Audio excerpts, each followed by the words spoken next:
top story needs to be from Paralympics. Remember, India has now got 29 medals. And what extraordinary stories of these individuals at the Paris Paralympics, where in 29 medals, Team India has won 7 gold medals, 9 silver medals, 13 bronze medals, finishing 18th for now as 170 nations competed in Paris Paralympics.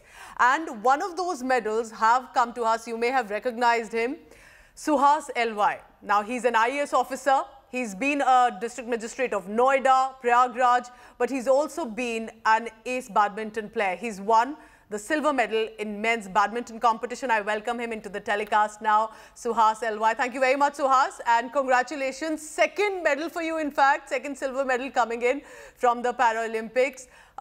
Tell me, what does it mean for you right now? Because I'm sure you were aiming for the gold. Nevertheless, a silver for you and for the country.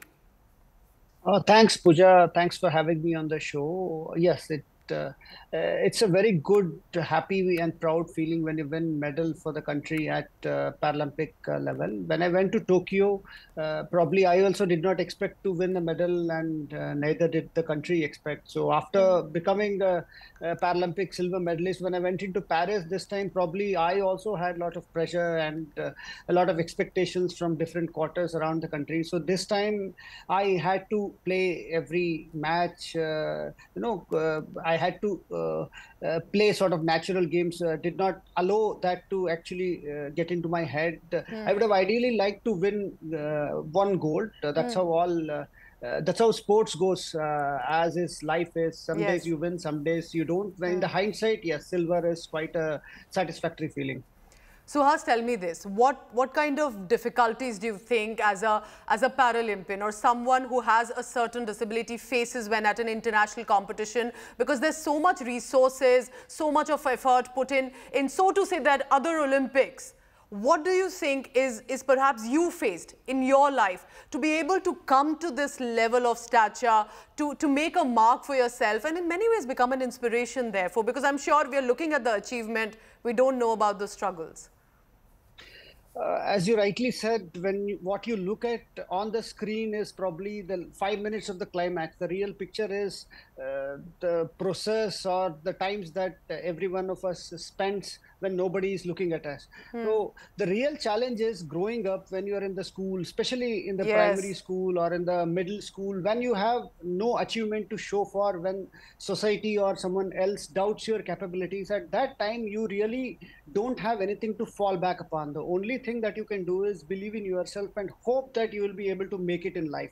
So I think that's a common thread across para athletes you may see, and that's the common thread across society in general. When you are young, when you don't have any achievements to show for, how you keep moving forward despite the difficulties in your life, despite the setbacks, because no road to success is without roadblocks.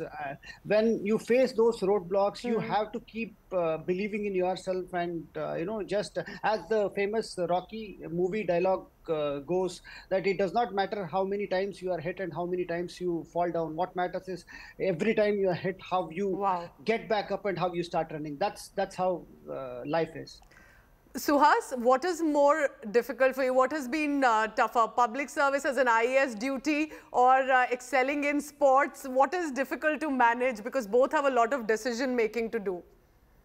Yes, I wouldn't say they are tougher. I would say that both are the fields that are extremely close to my heart. After being a computer engineer, I probably could have chosen to work in the corporate sector in India and abroad. But what I felt was what would give me satisfaction is working amongst people. So civil services in India probably gives the best pedestal to actually go out and do that. And so I enjoy being in civil service. At the same time, I wanted to excel in sport that I love, that is badminton. So yes, as you rightly said, that if you like something, whether it is civil services or in badminton, the probability of success is always more. Probably Pooja has taken up journalism because you love it, you like it. So you don't feel that the time that you put in the studios, you really enjoy it. If you enjoy it, the probability of success goes that much higher for everyone. Suhas, someone watching you right now who possibly has a certain disability, and like you mentioned, maybe a younger person, and it may not be easy to traverse still in the country. What message would you like to give to someone who possibly faces a lot, is living, and feels that it's very demoralizing to live with a certain disability? What message of hope, vision, and determination do you think you can send out for someone listening to you right now? What I would say is, though there is no one best journey. Life is not all full of roses. Life will hit you hard. There will be occasions when you will feel you are alone, and there will be occasions when you will feel down.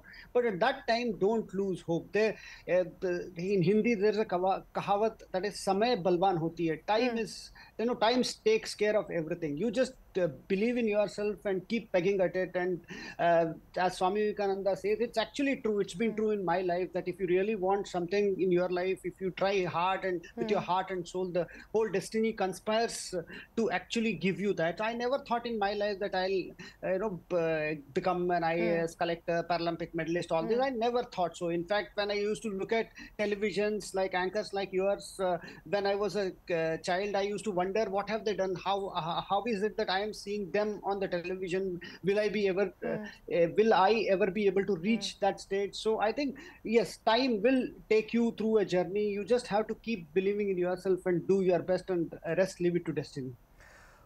Well said, very well said. Suhas, I do have one final question, and I know that you're very good with your words, given all your training, but I have to ask you this. Do you think that this time, because Paralympians have shown remarkable, extraordinary performance with their medals, that they deserve a lot more resources, effort, attention, coverage compared to, so to say, if I'm correct to use that word, able-bodied Olympians? Do you think that focus has to now come for the Paralympians, or anyone facing a disability in younger age needs to find that mentorship, arrangement and facilities?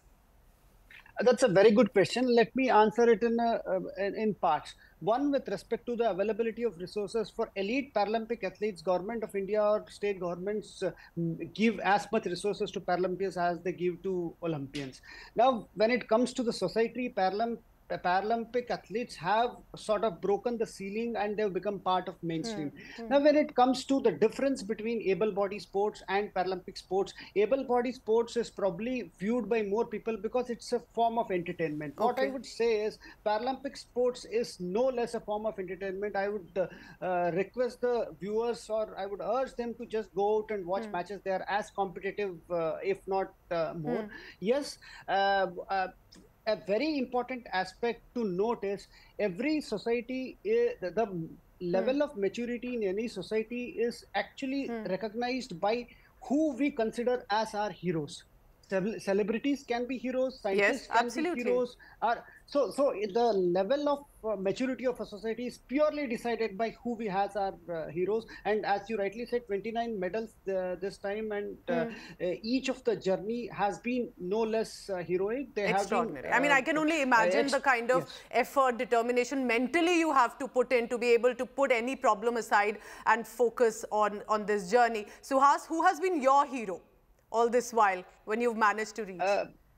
My father is my real hero growing up, because if not for him, I would not have had the confidence to break the ceiling and actually believe in myself.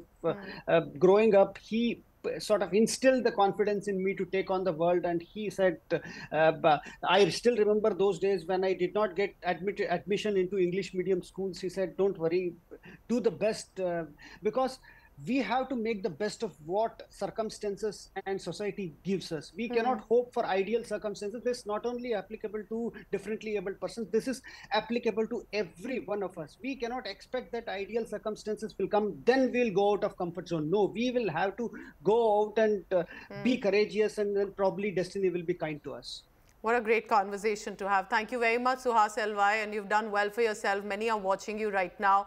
And like you've correctly pointed out, parents, families who you grew up around can actually make or break sometimes. And that's how we have to work right there from the start. Congratulations. And I'm sure a gold is waiting for you as well. You've got it earlier in other tournaments. Next time, I'm sure you will be heading forward much more. All the very best. Suhas Yathiraj, thank you for speaking to India Today. Thanks, Pooja. Thanks for having me.